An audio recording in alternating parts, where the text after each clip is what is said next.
हर exam में आते हो, कोई नया नहीं है इसमें। आपको बताओ, हिंदी है इसमें जी, ये 35 मार्क्स का है जी जी। मैथ है 35 मार्क्स का है, और 15 नंबर का इसमें इंग्लिश है जी। तो कुल 85 नंबर का पेपर है जी जी। 85 मार्क्स भी है, और टाइम आप समझो बहुत अधिक टाइम दिया इन्होंने, 2 घंटे का टाइम है, अर्थात कह सकते हैं। दोस्तों, आज हम आए हुए हैं जेके एकेडमी में, और शैलेंद्र सर से हम बात करेंगे। बिहार माने सिविल कोर्ट का जो है पीयून का जो है एग्जाम डेट आ चुका है, और ये जो फॉर्म जो है 2022 में भरा गया था, और बहुत स्टूडेंट का उम्मीद जो है खत्म हो गया था कि कब एग्जाम होगा कि नहीं होगा। तो सर से बात करेंगे क्या क्या सिलेबस है, कैसे एग्जाम होगा, वो चीज। नमस्कार सर। नमस्कार जी। सर, क्या अब लोग बच्चे के सजेशन देना चाहेंगे आप? देखो, ये फॉर्म तो सबको पता 2022 में आया था जी, और इस पेपर होने का सबने उम्मीद तो खो दिया था जी जी। 2022 साल लगभग 4 साल होने को आ गए जी जी, और इस पेपर में अचानक इसकी तारीख आ गई जी जी। कहते जिन्न की तरह बाहर आ गया, हाँ। और इसका पेपर की तारीख भी हो गई 15 मार्च, ये जो 2 महीने बाद आएगी 15 मार्च।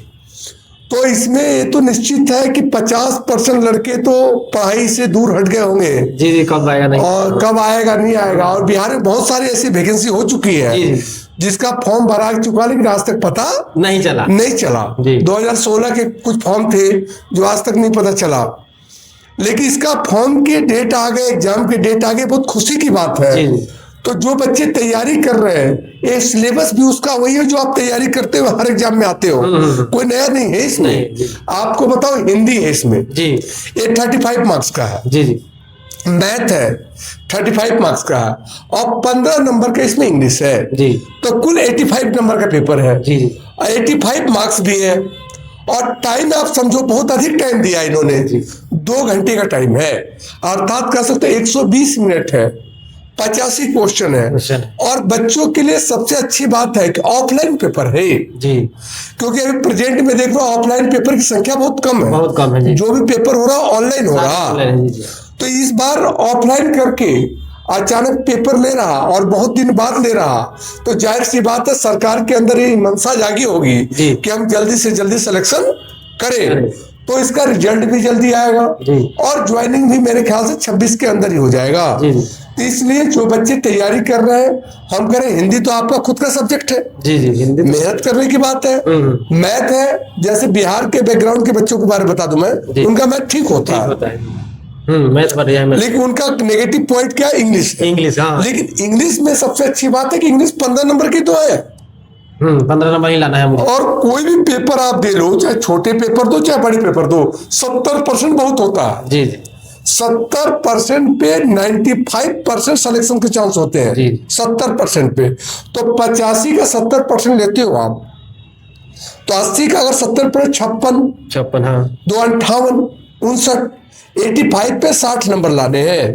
और आप देख रहे हो साहब, आप 35 नंबर हिंदी के हैं, 35 नंबर मैथ के हैं, 70 नंबर का तो एक खुद ही हो गया।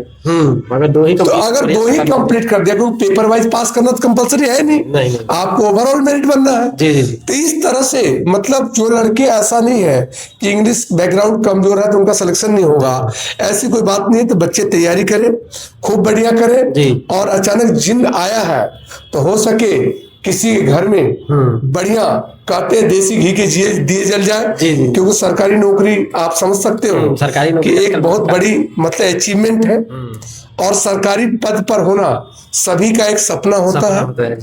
और ऐसा मत समझना प्यून है, आप प्यून पे एक स्टेबिलिटी तो ले लोगे, इसके बाद आप अच्छी तैयारी करो जी। और क्या आप बीपीएससी के लिए करो, आप यूपीएससी के लिए करो, ऐसा तो है नहीं कि आपको यहाँ पर रिजिड हो गया है।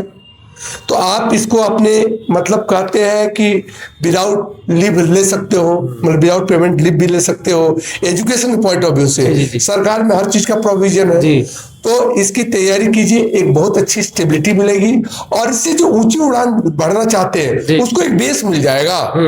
तो इसमें ज्वाइनिंग भी एक अपने आप में बहुत अच्छी बात है, और जो बच्चे ज्वाइनिंग से संतुष्ट नहीं, ऊंचे की उड़ान भी लड़ सकते हैं। तो हम तो ये कहेंगे तैयारी बहुत बढ़िया कीजिए आप, और इतना ही कहेंगे। ओके, धन्यवाद सर।